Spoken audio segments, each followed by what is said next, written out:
심층 탐구 3편 니체 사부 차라투스트라는 이렇게 말했다. 인간은 동물과 위버맨쉬 사이에 걸쳐진 밧줄이다. 심연 위의 밧줄. 이것은 니체의 가장 유명한 비유입니다. 인간은 완성품이 아닙니다. 출발점과 도착점 사이에 걸려있는 과정입니다. 중요한 것은 밧줄의 양쪽 끝이 아니라 건너감 그 자체입니다. 그런데 이 밧줄 위에서 건너가려는 자는 반드시 심연 위에 서야 합니다. 떨어질 수 있습니다. 죽을 수 있습니다. 니체의 가장 위대한 저작 차라투스트라는 이렇게 말했다. 알조 슈프라흐 차라투스트라. 오늘은 이 책의 핵심인 위버맨쉬, 마지막 인간, 데어 레츠테의 맨쉬, 그리고 세 가지 변신, 드라이 페어반트룽엔으로 들어갑니다. 프롤로그, 라팔로의 10일, 바그너의 죽음. 이 책이 어떤 상황에서 태어났는지를 먼저 알아야 합니다. 그래야 이 책의 열기를 이해할 수 있기 때문입니다. 1882년 가을, 니체는 인생 최악의 시기를 보내고 있었습니다. 루살로메라는 젊은 러시아 여성에게 2차례 청혼했다가 모두 거절당했습니다. 친구 파울레와의 우정도 깨졌고 여동생 엘리자베스와도 격렬하게 다투었습니다. 어머니와도 사이가 벌어졌습니다. 니체는 편지에 이렇게 썼습니다. 나는 이제 누이에 대한 진정한 증오를 느낀다. 완전한 고립 속에서 니체는 이탈리아 라팔로로 도주합니다. 제노바 근처 지중해가 보이는 작은 해안 마을.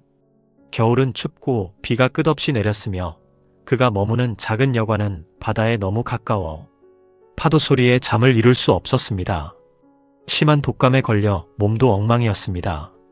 그런데 바로 이 최악의 조건에서 니체의 최고 걸작이 탄생합니다. 니체 자신의 회고에 따르면 차라투스트라 일부 전체가 격렬한 도보 여행 중에 구상되었습니다. 매일 아침 초알리로 향하는 장엄한 해안 도로를 걸으며 마치 모든 문장이 나에게 불려지듯이 절대적 확신 속에서 작품이 떠올랐다고 합니다. 집필 기간은 단 10일, 1883년 2월 초부터 중순까지. 그리고 마지막 문장을 쓴 바로 그 시각. 리하르트 바그너가 베네치아에서 심장마비로 사망합니다. 1883년 2월 13일. 니체가 10년 전 숭배했고 7년 전 결별했으며 마지막까지 사랑과 증오가 뒤섞여 있던 그 바그너. 아버지를 잃은 4살 소년의 트라우마가 여기서 다시 반복됩니다. 사랑하는 남성의 죽음. 그리고 정확히 그 순간에 니체는 새로운 생명을 탄생시킵니다. 차라투스트라. 이 우연의 일치는 니체에게도 깊은 인상을 남겼습니다. 2부는 같은 해 여름 질스마리아에서, 3부는 1884년 1월 니스에서 쓰였고 4부는 1885년 겨울에 완성되어 자비로 40부만 인쇄해 가까운 친구들에게만 배포했습니다. 1장 차라투스트라는 누구인가? 산에서 내려온 현자. 차라투스트라. 이 이름은 고대 페르시아의 예언자 조로아스터의 원래 이름입니다. 니체는 왜 하필 이 인물을 선택했을까요? 니체 자신이 나중에 설명합니다. 조로아스터는 역사상 최초로 선과 악의 도덕적 이원론을 확립한 인물이다. 따라서 이 도덕적 이원론을 해체하는 것도 그가 해야 할 일이다. 선악의 구분을 처음 만든 자가 그 구분을 스스로 폐기하는 것. 이것이 니체가 차라투스트라라는 이름을 선택한 이유입니다. 이 책의 형식도 독특합니다. 철학서이면서 동시에 문학작품입니다. 산문시, 우화, 잠언, 예언이 뒤섞여 있고 문체는 의도적으로 성경, 특히 복음서를 모방하고 있습니다. 니체는 기독교의 성서에 맞서는 새로운 성서를 쓰려 한 것입니다. 이야기는 이렇게 시작됩니다. 차라투스트라는 30살의 고향을 떠나 산으로 들어갑니다. 10년간 동굴에서 홀로 지내며 자신의 지혜를 즐깁니다. 그런데 어느 날 아침 해가 뜨는 것을 보며 자신의 지혜를 나눠줘야 한다고 느낍니다. 마치 태양이 빛을 나눠주듯 차라투스트라는 산에서 내려옵니다. 숲에서 한 늙은 성자를 만납니다. 성자는 묻습니다. 무엇을 하러 사람들에게로 가는가? 차라투스트라는 대답합니다. 나는 인간을 사랑한다. 성자가 말합니다. 나는 신을 사랑하기에 사람들을 사랑하지 않는다. 차라투스트라는 돌아서면서 혼잣말합니다. 이 늙은 성자는 아직 모르는구나. 신이 죽었다는 것을. 이 한 장면에 3편의 모든 내용이 압축되어 있습니다. 신의 죽음 이후에 세계로 내려가는 자, 그것이 차라투스트라입니다. 2장, 위버맨쉬, 인간 너머의 인간. 산에서 내려온 차라투스트라는 가장 가까운 마을의 시장으로 갑니다. 마침 광장에서는 줄타기 고개사의 공연이 시작되려 하고 있었습니다. 군중이 모여 있습니다. 차라투스트라는 이 군중 앞에서 첫 번째 연설을 합니다. 나는 너희에게 위버맨쉬를 가르친다. 인간은 극복되어야 할 그 무엇이다.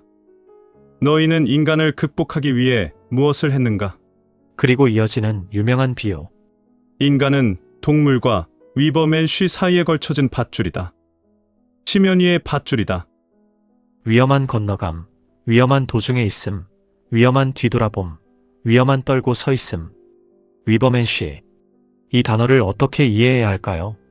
먼저 가장 흔한 오해부터 바로 잡아야 합니다.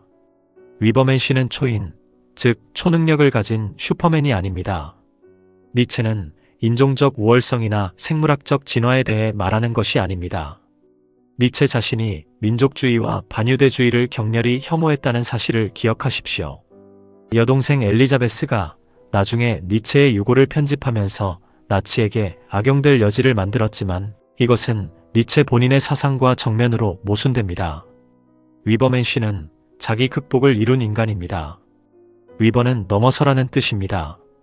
기존의 가치를 넘어서, 기존의 도덕을 넘어서, 기존의 자기 자신을 넘어서는 인간. 신이 죽은 뒤 기존 가치가 무너진 세계에서 새로운 가치를 스스로 창조할 수 있는 인간. 남이 준 의미에 기대지 않고 자기 삶의 의미를 자기가 만들어내는 인간. 이것이 위버맨쉬입니다. 여기서 시니어 시청자분들께 한 가지 질문을 던지겠습니다. 위버맨쉬가 멀리 있는 이상처럼 느껴지시나요? 그런데 니체가 말한 핵심을 다시 보십시오. 중요한 것은 건너감이다. 도착이 아닙니다. 과정입니다. 70세, 80세에도 어제의 자신을 넘어서려 하는 사람, 그것이 니체가 말한 위버맨쉬를 향한 여정입니다. 위버맨쉬는 나이의 문제가 아니라 태도의 문제입니다. 3장, 마지막 인간, 행복을 발명한 자들. 그런데 군중은 위버맨쉬에 관심이 없습니다. 웃기만 합니다. 차라투스트라는 전략을 바꿉니다. 위버맨쉬가 통하지 않으니 반대로 가장 경멸스러운 인간상을 보여줘 충격을 주겠다는 것입니다. 그래서 마지막 인간을 묘사합니다. 마지막 인간은 가장 오래 산다. 우리는 행복을 발명했다. 마지막 인간들은 이렇게 말하고 눈을 깜빡인다. 마지막 인간의 세계를 니체는 이렇게 그립니다. 사람들은 여전히 약간씩 다투지만 곧 화해합니다. 소화에 나쁠까봐 더 이상 가난해지거나 부유해지는 사람이 없습니다. 둘 다 너무 수고스러우니까 누가 지배하고 싶어 하는가? 누가 복종하고 싶어 하는가? 둘 다 너무 수고스럽다. 목자도 없고 하나의 무리만 있다. 모두가 같은 것을 원하고 모두가 같다. 다르게 느끼는 사람은 자발적으로 정신병원에 간다. 예전에는 온 세상이 미쳤다고 그들 중 가장 세련된 자들이 말하며 눈을 깜빡인다.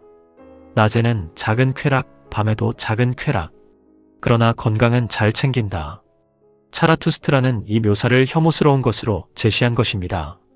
이것을 보고 군중이 이렇게 되면 안 된다고 분노할 것이라 기대한 것입니다. 그런데 결과는 정반대였습니다. 군중이 환호합니다. 저 마지막 인간을 우리에게 주시오. 차라투스트라여, 우리를 저 마지막 인간으로 만들어 주시오. 차라투스트라는 침묵합니다.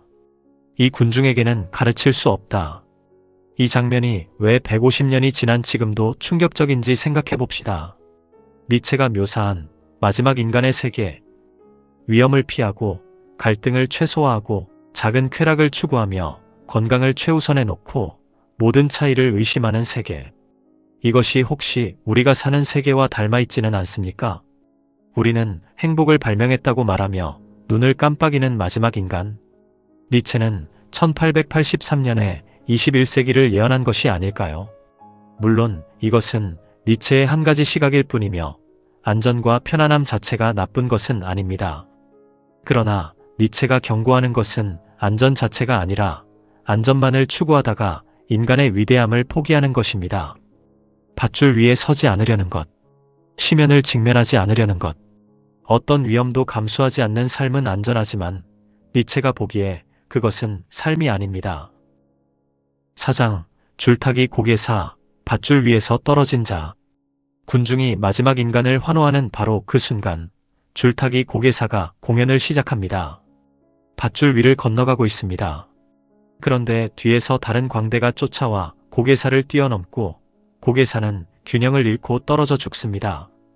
이 장면은 차라투스트라의 밧줄 비유를 눈앞에서 실현해 보입니다.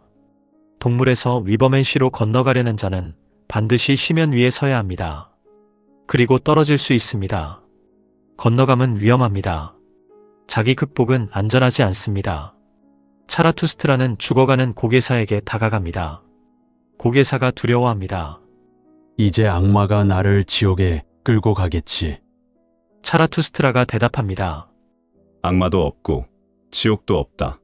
내 영혼은 내 몸보다 더 빨리 죽을 것이다. 아무것도 두려워하지 마라. 고개사가 말합니다. 그렇다면 나는 아무것도 잃는 것이 없군. 차라투스트라가 말합니다. 그렇지 않다. 너는 위험을 직업으로 삼았다. 그것에는 경멸할 것이 아무것도 없다. 너는 너의 직업 때문에 죽는 것이다. 내가 내 손으로 너를 묻어주었다. 이 작은 에피소드에 니체의 윤리학 전체가 압축되어 있습니다. 떨어진 고개사는 실패자가 아닙니다. 밧줄 위에 서기를 거부한 마지막 인간보다 떨어진 고개사가 더 존경받습니다. 니체에게 중요한 것은 성공이 아니라 시도입니다. 시면 위에 선 용기입니다. 떨어지는 것은 실패가 아닙니다. 밧줄 위에 서지 않는 것이 실패입니다. 마지막 인간은 절대 떨어지지 않습니다. 밧줄 위에 서지 않으니까. 줄타기 고개사는 떨어져 죽었지만 그는 위험 속에 섰습니다. 니체의 가치 체계에서 안전한 마지막 인간보다 떨어진 고개사가 더 높은 자리에 있습니다. 이 장면을 읽으면서 기독교의 탕자 이야기를 떠올렸습니다. 집을 떠나 방황하다 돌아온 아들이 집을 떠난 적 없는 아들보다 더 큰 잔치를 받습니다. 떠나는 것, 위험을 감수하는 것, 그리고 실패할 수 있는 것. 니체와 예수 사이에 이런 뜻밖의 공명이 있습니다. 5장, 세 가지 변신, 낙타, 사자, 아이. 시장에서의 실패 후 차라투스트라는 군중이 아닌 동반자를 찾아야 한다는 것을 깨닫습니다. 이미 밧줄 위에 있는 자, 이미 불편함을 느끼는 자를 찾아야 합니다. 그리고 일부의 첫 번째 본격적 강연이 시작됩니다. 세 가지 변신에 관하여. 세 가지 변신을 나는 너희에게 말한다. 정신이 어떻게 낙타가 되고 낙타가 사자가 되며 마지막으로 사자가 아이가 되는지를. 첫 번째 변신. 낙타. 정신은 무거운 것을 짊어지려 합니다. 가장 무거운 것이 무엇인가? 스스로를 낮추는 것. 자기 지혜를 조롱하기 위해 어리석음을 드러내는 것. 진리를 위해 영혼의 굶주림을 견디는 것. 낙타는 이 모든 무거운 짐을 짊어지고 사막으로 달려갑니다.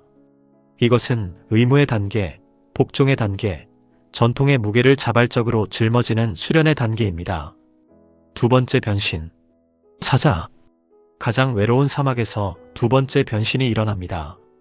정신이 사자가 됩니다. 자유를 사냥하고 자기 자신이 사막의 주인이 되려 합니다. 그런데 사자 앞에 큰 용이 나타납니다. 이 용의 이름은 너는 해야 한다입니다. 용의 비늘 하나하나에 천년의 가치가 금빛으로 빛나고 있습니다. 사자는 이 용에게 나는 원한다라고 으르렁거립니다. 사자는 기존의 가치를 파괴할 수 있습니다. 신성한 거부를 외칠 수 있습니다. 그러나 사자는 아직 새로운 가치를 창조할 수는 없습니다. 파괴할 수는 있되 건설할 수는 없습니다. 세 번째 변신. 아이. 여기서 니체의 가장 아름다운 문장이 나옵니다. 아이는 순수함이고 망각이며 새로운 시작이고 놀이며 스스로 굴러가는 바퀴이고 최초의 움직임이며 신성한 긍정이다. 낙타는 짊어지고 사자는 파괴하고 아이는 창조합니다. 아이만이 새로운 가치를 만들 수 있습니다. 왜 아이인가? 아이는 과거의 무게에 짓눌리지 않기 때문입니다. 너는 해야 한다는 용의 비늘을 사자가 부수어 놓았으므로 아이는 텅 빈 공간에서 자유롭게 놀 수 있습니다. 이 놀이에서 새로운 가치가 태어납니다.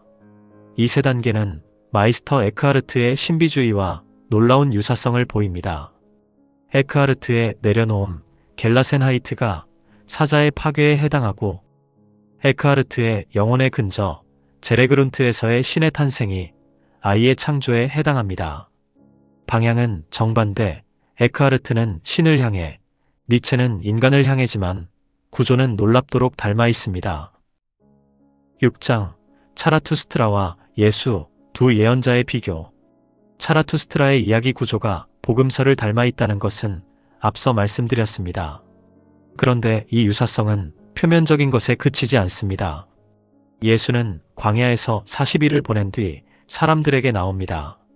차라투스트라는 산에서 10년을 보낸 뒤 내려옵니다.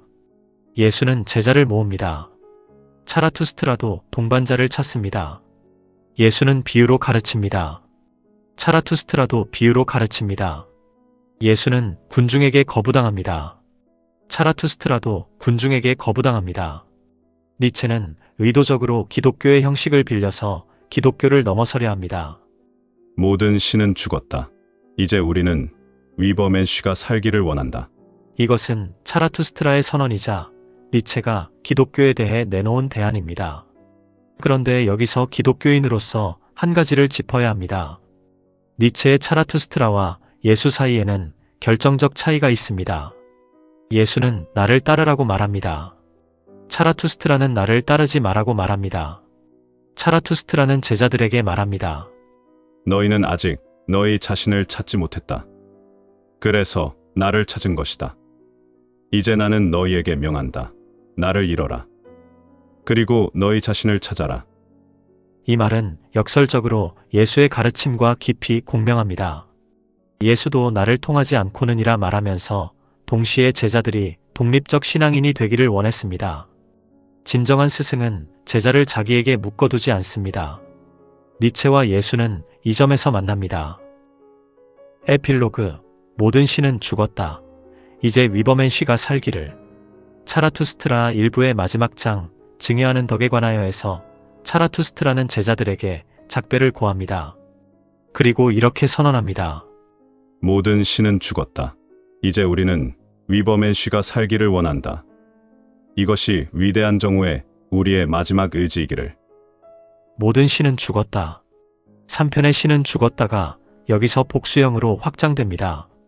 하나의 신만이 아니라 모든 신이, 모든 형이상학적 위안이, 모든 초월적 보증이 사라졌습니다. 남은 것은 인간뿐입니다. 그리고 인간에게 남은 과제는 자기 자신을 넘어서는 것입니다. 이것은 가혹한 요구입니다. 어떤 의미에서는 기독교의 요구보다 더 가혹합니다. 기독교는 은총을 약속하지만 니체의 위버맨쉬에게는 아무런 도움도 없습니다. 모든 것을 스스로 해야 합니다. 그래서 니체의 철학은 소수를 위한 것이라는 비판을 받습니다. 그러나 니체가 말한 핵심은 다시 반복하지만 건너감입니다. 위버맨쉬에 도달하는 것이 아니라 위버맨쉬를 향해 한 걸음이라도 내딛는 것. 어제의 나보다 오늘의 내가 조금이라도 더 자유로운가? 이 물음이 니체 철학의 진짜 핵심입니다. 다음 편에서는 니체의 사상 중 가장 무겁고 가장 어려운 것으로 들어갑니다. 영원 회귀.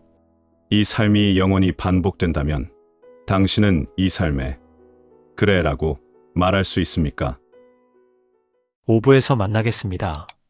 구독과 좋아요는 사랑입니다. 감사합니다.